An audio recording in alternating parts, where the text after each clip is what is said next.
3 dias atrás, pedi um Uber para voltar do trabalho como sempre faço. O motorista chegou em 2 minutos, o que já achei estranho, porque normalmente demora pelo menos 10, ainda mais no horário de rush das 18 horas. Trabalho num escritório no centro da cidade há quase 3 anos e sempre pego Uber para casa porque não tenho carro. Minha rotina é bem previsível. Saio do escritório, peço o carro pelo app e sempre dou o endereço certinho porque moro numa rua meio escondida que fica num bairro residencial que os motoristas nunca conhecem. É uma daquelas ruas que nem aparece direito no GPS às vezes. Já tive motoristas que me ligaram perdidos, outros que cancelaram a corrida quando viram que era longe. É rotina há 2 anos. Nunca tive problema sério. O carro que chegou era um Civic preto, modelo mais novo, bem conservado. O motorista parecia ter uns 40 anos, usando boné e óculos escuros, mesmo sendo final de tarde. Entrei no banco de trás como sempre faço, e ele nem perguntou o endereço, nem falou boa tarde ou qualquer coisa. Começou a dirigir direto para a direção da minha casa. Estranhei porque normalmente eles sempre perguntam onde é, conferem no celular, essas coisas. Pensei que talvez ele tivesse visto no app, mas quando peguei meu celular para verificar, eu nem tinha colocado o destino ainda. A tela ainda estava na parte de escolher o local de destino. Falei, opa, você sabe onde é? Tentando soar casual. Ele respondeu sem tirar os olhos da estrada. Sei sim, Rua das Acácias 247, apartamento 15B, bloco C. Gelei na hora. Essas informações não estavam no app. O número do meu apartamento nunca está visível no Uber, muito menos o bloco. Nem meus amigos mais próximos sabem esses detalhes de cor. Durante o trajeto, ele foi comentando coisas que me deixaram cada vez mais desconfortável. Perguntou como estava o trabalho no escritório da Johnson e Associados. Eu nunca mencionei o nome da empresa. Depois disse, sua mãe está melhor da cirurgia do joelho? Minha mãe operou o joelho mês passado, mas foi uma cirurgia pequena que não comentei com praticamente ninguém, só família próxima. Nunca postei nas redes sociais ou contei para colegas de trabalho. Aí ele soltou, ainda está namorando a Carla da academia? Ela é bem simpática. Quase engasguei. Terminei com a Carla na semana passada, um término bem reservado. Não postei nada nas redes sociais e ela realmente frequenta uma academia. Mas como ele sabia disso? Comecei a suar frio. Tentei mudar de assunto, perguntar sobre o trânsito, mas ele continuava fazendo comentários sobre minha vida. Mencionou que eu sempre almoço no restaurante japonês perto do trabalho às terças-feiras e minha irmã mora em Brasília. E eu tenho uma cicatriz no braço direito de quando caí da bicicleta criança. Como ele sabia dessas coisas? Quando chegamos na minha rua, ele parou exatamente na frente do meu prédio, sem precisar de indicações. Disse, esqueci de avisar. Sua encomenda chegou hoje de manhã por volta das 10 horas. Como você não estava, deixei com seu vizinho do 15A, o senhor José. Ele estava saindo para passear com o cachorro dele. Eu não estava esperando encomenda nenhuma. E ele sabia o nome do meu vizinho e que ele tem um cachorro. Paguei a corrida meio em choque e saí do carro tremendo. Fui direto para o apartamento do senhor José. Realmente tinha uma caixa grande com meu nome completo e CPF na etiqueta. Dentro tinha pelo menos 200 fotos minhas, saindo do trabalho, no supermercado, na academia, andando na rua, entrando e saindo do prédio. Algumas eram claramente tiradas de longe com zoom, outras pareciam bem próximas. Tinha fotos de 6 meses atrás até ontem. Uma sequência mostrava minha rotina completa de um dia, saindo de casa às 7h30, comprando café na padaria, entrando no escritório, almoçando, voltando para casa. Era como um dossiê completo da minha vida. No fundo da caixa tinha um bilhete manuscrito. Obrigado por sempre usar nossos serviços de transporte. Continuaremos acompanhando sua jornada diária. Atenciosamente, equipe de logística personalizada. Liguei para a Uber em pânico total. Passei mais de 1 hora no telefone com eles. Verificaram meu CPF, cartão Histórico completo. Não tinham registro da corrida que acabara de fazer. Nenhuma cobrança foi processada. Segundo o sistema deles, eu nem havia solicitado uma corrida naquele dia. Minha última corrida registrada era de 3 dias antes. Pedi para verificar se tinha algum motorista cadastrado com a descrição do carro. Disseram que não tinham nenhum Civic preto ativo naquela região no horário que mencionei. Ficaram tão confusos quanto eu. Fui à delegacia com a caixa de fotos. O delegado disse que era stalking, mas sem identificar o responsável não podiam fazer muito. Perguntaram sobre a placa do carro. Aí que percebi, eu não tinha reparado na placa. Ou melhor, agora que penso bem, não lembro de ter visto placa nenhuma. Como isso é possível? Desde então venho voltando do trabalho a pé ou de ônibus, mesmo demorando mais de 1 hora. Mudei minha rotina completamente. Saio em horários diferentes, mudo o caminho, evito lugares que frequentava. Mas ontem, quando estava voltando a pé, vi o mesmo Civic preto parado na esquina da minha rua. O motor estava ligado, vidros fumê fechados. Quando passei perto, o motorista baixou o vidro e acenou para mim como se fosse um velho conhecido. Era a mesma pessoa.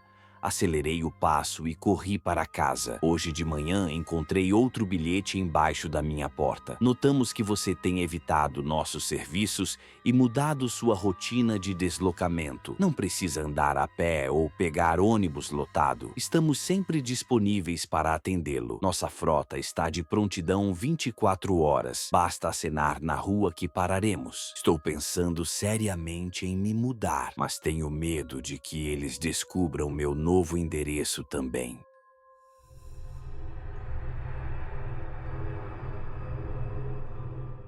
Ontem chegou a conta de luz pelos correios e quase infartei quando abri. R$ 847,63. Moro sozinha num apartamento pequeno de 45 metros quadrados.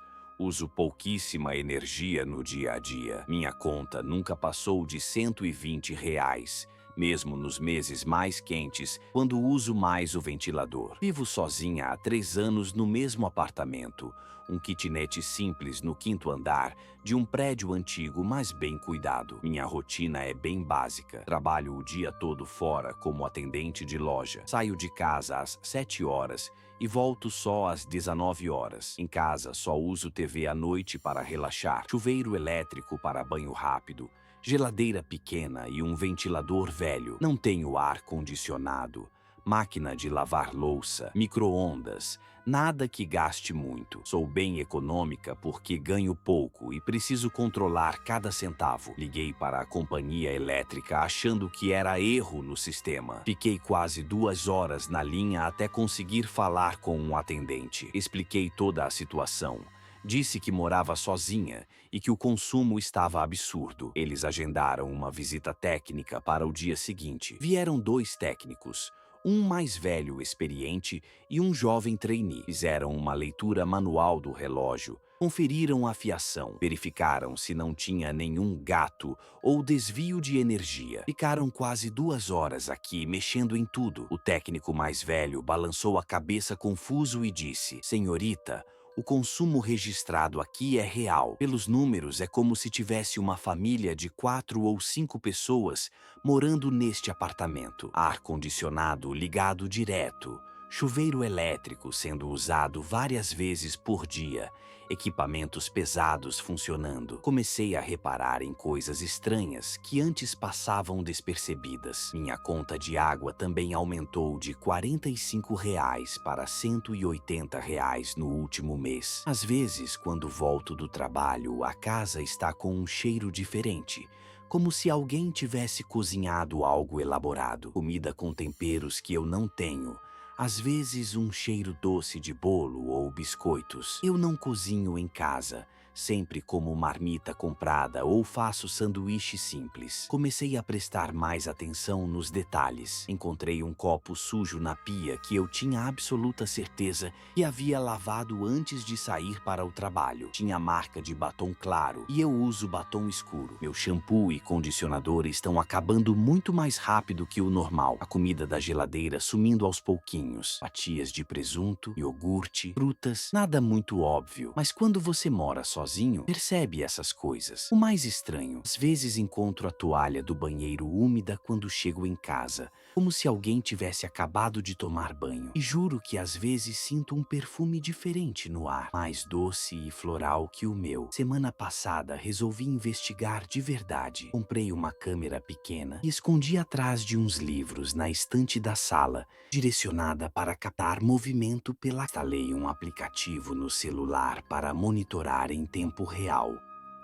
Quando verifiquei a gravação do primeiro dia, meu sangue gelou. Das 14 horas às 17 horas, exato horário que estou no trabalho, tem movimento constante na casa. Não consigo ver a pessoa direito porque ela claramente evita o ângulo da câmera, mas dá para ver sombras passando, luzes acendendo e apagando em cômodos diferentes, a TV sendo ligada e mudando de canal. A parte mais perturbadora, na gravação dá para ouvir claramente alguém tomando banho por mais de 20 minutos. Depois, o barulho de uma máquina de lavar roupa funcionando por quase 1 hora. Eu não tenho máquina de lavar roupa. Minha roupa eu lavo na lavanderia do prédio, ou à mão mesmo. Tem momentos na gravação que dá para ouvir música tocando baixinho, ruído de panelas na cozinha, até o som da descarga sendo acionada várias vezes. É como se alguém estivesse vivendo uma vida normal na minha casa, enquanto estou fora. Troquei a fechadura imediatamente. Comprei uma do tipo mais segura, com múltiplas voltas. Instalei mais câmeras escondidas em ângulos diferentes para tentar pegar a pessoa. Comprei também um alarme de presença que dispara quando detecta movimento. Chamei um técnico particular para fazer uma vistoria completa no apartamento, verificar se não tinha alguém fazendo algum tipo de instalação clandestina para roubar energia. Ele verificou cada centímetro da fiação, subiu no telhado, desceu no subsolo. Não encontrou nada irregular. A energia que está sendo consumida é realmente dentro do meu apartamento. O administrador do prédio, Sr. Antônio, verificou todas as chaves reservas que ficam guardadas na administração. Estão todas lá, inclusive com lacres que ele próprio coloca. Não há sinais de arrombamento em lugar nenhum. As janelas do meu apartamento estão todas no 5º andar. Seria impossível alguém acessar por ali sem equipamento especial. Perguntei para os vizinhos se viram alguém estranho circulando. A dona Maria do 502 disse que às vezes houve movimentação normal no meu apartamento durante a tarde, mas pensava que eu estava trabalhando em casa. O senhor Carlos, do 504, mencionou que já ouviu música vinda do meu apartamento no meio da tarde, mas não achou estranho. Ontem resolvi sair do trabalho mais cedo para tentar flagrar quem quer que seja. Inventei uma desculpa para minha chefe e voltei para casa às 15h30, bem no meio do horário suspeito. Subi as escadas devagar, sem fazer barulho. Quando cheguei na porta do apartamento, consegui ouvir movimento lá dentro. Som de água correndo, passos, alguém mexendo em gavetas. Meu coração estava disparado. Abri a porta devagar e a casa estava completamente normal e silenciosa, mas tinha vapor saindo do banheiro, como se alguém tivesse acabado de tomar um banho bem quente. As toalhas estavam úmidas e com cheiro de sabonete diferente do meu. Na geladeira encontrei um bilhete que definitivamente não era meu, escrito com letra caprichada: "Obrigada por dividir sua casa comigo. Prometo não bagunçar muito e sempre limpar tudo. Espero que não se importe da companhia.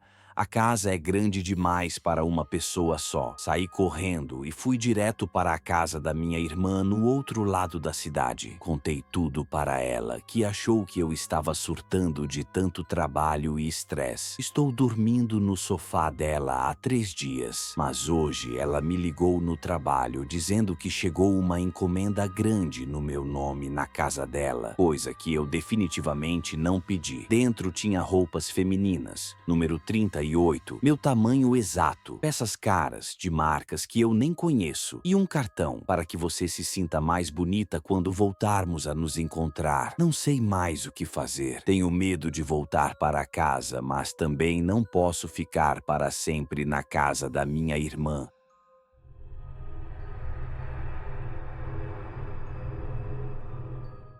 Há 2 semanas e 3 dias exatos, meu cachorro Max começou a ter um comportamento completamente estranho e fora do padrão dele. Todo dia, exatamente às 3h17 da manhã, ele acorda de um sono profundo e começa a latir desesperadamente para a parede que divide minha sala da casa do vizinho. Tenho o Max há 4 anos, desde filhote. É um vira-lata de porte médio, marrom e branco, extremamente dócil e tranquilo. Nunca me deu trabalho nenhum, nunca latiu sem motivo, nunca foi agressivo ou ansioso. Sempre dormiu a noite toda igual uma pedra, do lado da minha cama ou na caminha dele na sala. Moro numa casa térrea pequena num bairro residencial bem sossegado. Vizinhança de pessoas mais velhas, aposentados. Nunca teve problemas com barulho, confusão ou situações estranhas. O comportamento do Max é tão preciso que chega a ser assustador. No início pensei que fossem gatos brigando na rua, cachorros de outros vizinhos, talvez algum barulho externo que só ele conseguisse ouvir. Mas ele não late para a janela, não late para a porta da rua, não late para o quintal. Ele late especificamente para a parede que divide minha sala da casa do senhor Eduardo, meu vizinho do lado direito. O comportamento é sempre absolutamente idêntico, como se fosse programado. 3h17 em ponto ele acorda, independente de onde esteja dormindo na casa. Vai direto para a parede, posiciona-se a exatamente uns 50 centímetros dela, fica parado em posição de alerta total, com as orelhas em pé e late sem parar por exatos 7 minutos. Depois, para subitamente, balança o corpo como se estivesse saindo de um transe e volta para a caminha como se absolutamente nada tivesse acontecido. Comecei a cronometrar para ter certeza. Sempre 13h17. Sempre 7 minutos exatos. Testei deixar ele trancado no quarto comigo, mas às 13h17 ele acorda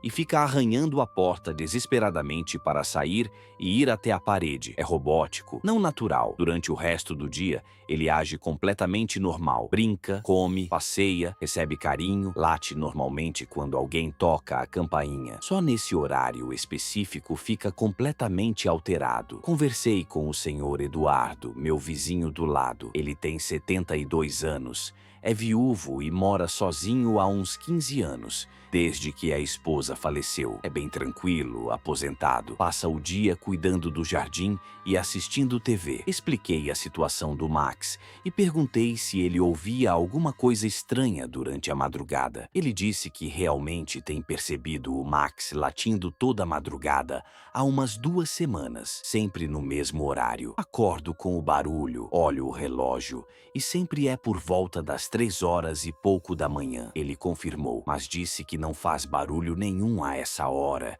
que vai dormir cedo e dorme pesado. Durmo que nem uma pedra, menina. Na minha idade, quando pego no sono, só acordo no outro dia. Perguntei se ele permitiria que eu desse uma olhada na casa dele para verificar se não tinha algum equipamento barulhento, encanamento com problema, algo que pudesse estar incomodando o Max. Ele aceitou numa boa. É uma pessoa muito simpática. A casa do senhor Eduardo é bem simples e organizada. Ele me mostrou cômodo por cômodo. A parede do lado da minha sala dá exatamente para um quarto e ele usa como depósito. Tem caixas velhas com coisas da falecida esposa, alguns móveis antigos cobertos com lençóis, livros empilhados, nada de eletrodomésticos, nada que faça barulho. O quarto até acumula um pouco de poeira, claramente não é usado com frequência. 2 noites atrás resolvi ficar acordada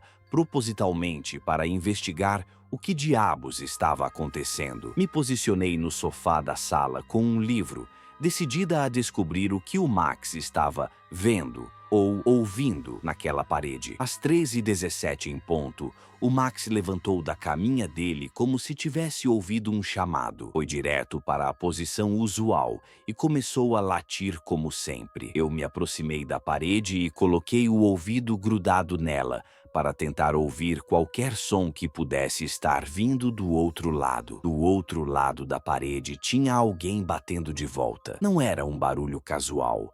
Não era coisa da minha imaginação. Era uma resposta direta e intencional aos latidos do Max. Quando ele latia 3 vezes seguidas, alguém batia 3 vezes na parede. Quando ele parava por alguns segundos, o barulho parava também. Quando ele voltava a latir, as batidas recomeçavam no mesmo ritmo. Era como se houvesse uma comunicação, um diálogo entre o Max e quem quer que estivesse do outro lado da parede. As batidas eram dadas com algo sólido, talvez uma bengala ou um cabo de vassoura, sempre na mesma altura, sempre no mesmo ritmo dos latidos. Peguei o telefone e liguei para o Sr. Eduardo imediatamente. Eram 13h22 da manhã. Ele atendeu depois de muitos toques, com voz de quem estava dormindo profundamente. Disse que não estava fazendo barulho nenhum. Estava na cama desde as 21 horas. Menina, você está ouvindo coisas. Eu estou aqui deitado no meu quarto há horas. Mas eu ouvi as batidas com meus próprios ouvidos. Eram claras, ritmadas, intencionais. No dia seguinte, pedi para ver a casa do Sr. Eduardo novamente, dessa vez focando especificamente no quarto que faz divisa com minha sala. Examinei as paredes, o chão, procurei por qualquer coisa que pudesse explicar os ruídos. Estava tudo exatamente igual à primeira visita. Caixas empoeiradas, móveis cobertos, nada que indicasse atividade recente.